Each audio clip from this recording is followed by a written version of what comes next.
Hi everyone. I'm sure by now you and your family have settled into whatever your new normal looks like right now in this time. And I know normal doesn't mean without difficulty or without stress. I know this pandemic in a lot of ways has brought some gifts for families in terms of having some more time and some more space to do other things. But I know that it's also brought some really significant stress and difficulties for families. So wherever you are in that, we're holding you in prayer through that. But we're all just sort of settling into this new way of being right now. I know it's been information overload for you probably. I don't have children of my own, but I know friends who have kids and family who have kids, just seeing everything you're getting from every place, from everything that your kids are involved in, it's a lot. So I hope today isn't just another dump of information or information overload, but a chance to just take in a few ideas that you can try out. Today I'm going to share the 5 basics of faith formation at home and then just give you 10 quick practical ideas to try out while you're at home and when you're spending time with your kids. All these ideas can be altered depending on the age of your kids, whether they're children or youth, and even if you still have young adults in your home, some of these ideas can be used if you're looking for different ways to nurture your spiritual formation as a family. One of the most important things for you to remember in the faith of kids is that you are the primary religious educator for your kids. Churches are resources. Churches are places that we practice our faith in community, but spiritual formation happens at home. It's all the research shows that what we do in the home is most important.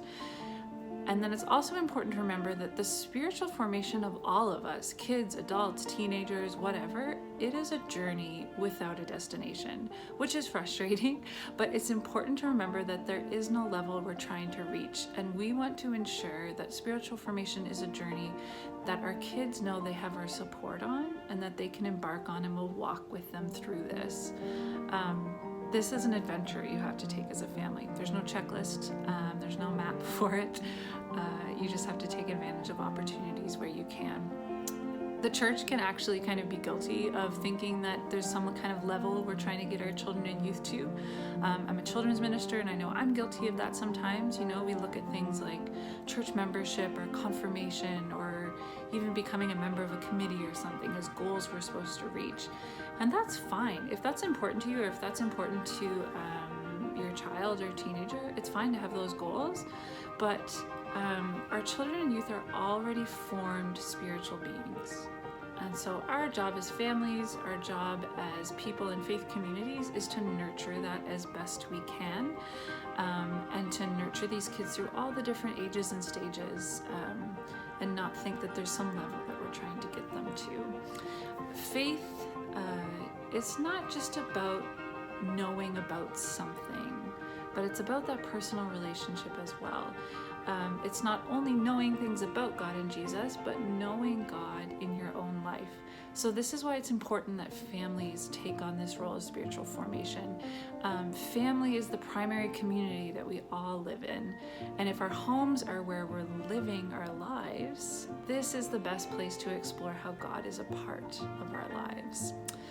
Just as an aside, we're going to talk about prayer today. Prayer is how we talk to God, so obviously it's an important part of our spiritual formation, but I want you to know that it's okay if praying off the cuff or with your own words out loud is not comfortable for you.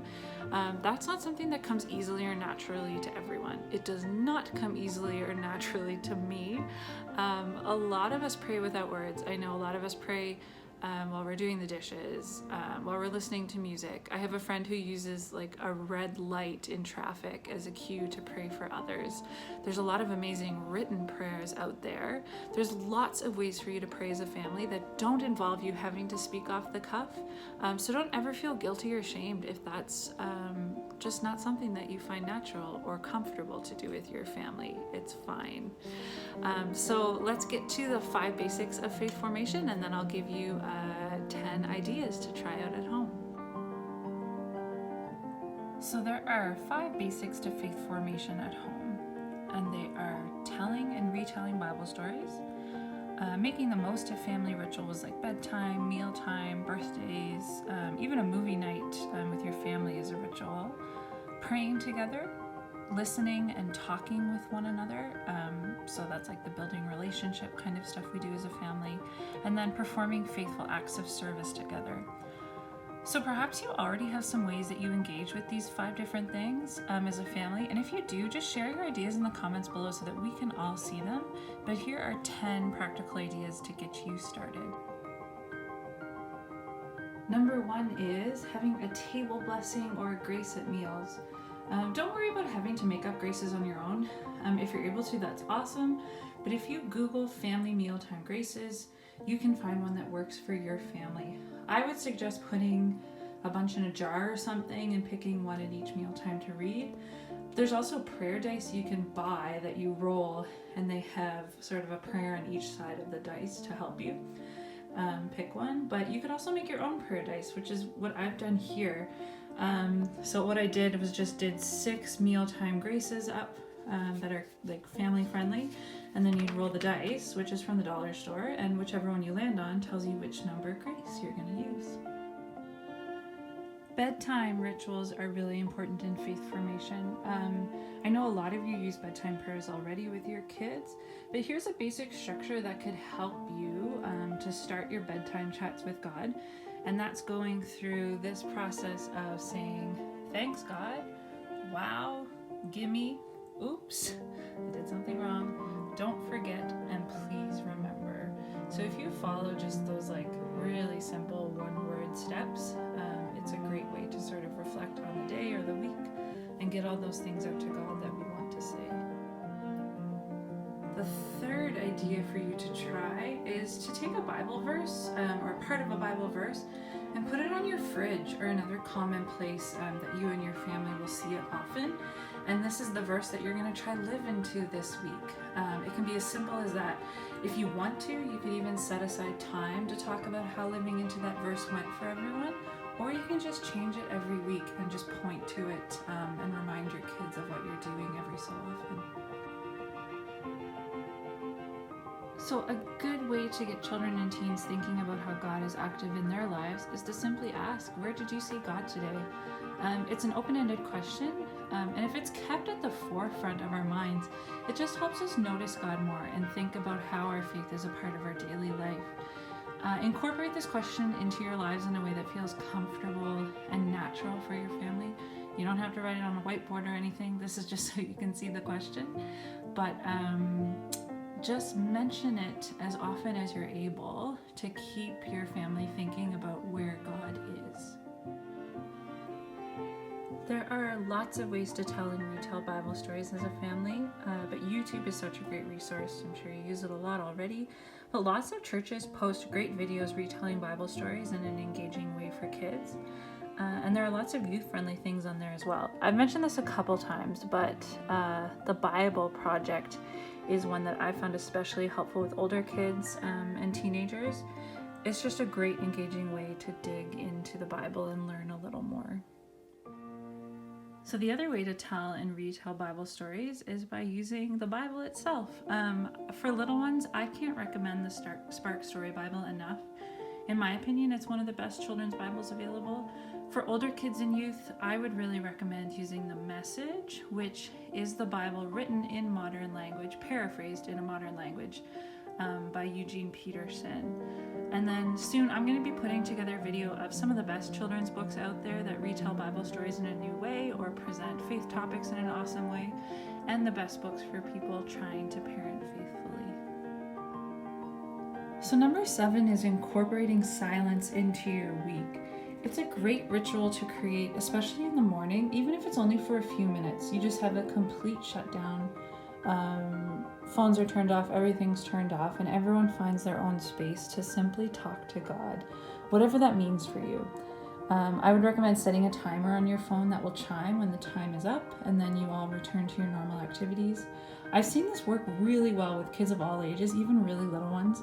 If you have young ones, I'd recommend starting with it might be 30 seconds for you, or it might be a minute or 2 minutes, but start with what works and then just gradually increase the time as you go. If you have teenagers, I would recommend just starting with 5 minutes and see how it goes, and then increase or decrease the time as you need to. Another Another thing you could try is setting aside one night a week for a check-in and debrief with your family. An easy way to get this started, if it feels awkward, is just to get everyone to rate their week from 1 being the worst to 10 being the best. This is something you could also do at supper time.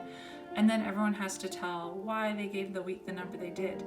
Then ask what would have to happen for them to add one more point to their week. You could also start a prayer list of people and places you know who need prayer and what in the world needs prayer. And then just keep that list posted somewhere so that you can see it through the week and then review it every time you check in. Number 9 is more of a relationship building one, but you could listen to or read the same book alongside one of your kids, especially in this time when we're all home. It doesn't have to be a faith-based book, and you don't have to listen to it or read it at the same time every day, but it could bring up some new conversations for you to have. Number 10 is all about music. Discover what music brings you as a family closer to God. It doesn't have to be Christian music, but it might be. And share that music and listen to it on a regular basis. You could take turns as a family making a fun daily listening suggestion that the whole family has to listen to, or you could create playlists for one another. I hope there was something in these 10 ideas that might work for your family, but please remember that there's no checklist that you have to get through, and there's no spiritual level you as a family are trying to reach. Simply go day by day and take advantage of those moments that arise when you can point to God for your family. Take advantage of the moments you can encourage. Take advantage of the moments when you can apologize if you need to. And practice grace and healthy relationship with your kids all the time. As always, let me know if there's any parenting topic that you want to explore with other parents or would appreciate a professional's insight on, and we can help get that set up. We're here to support you and bless you on this adventure. So we'll talk soon.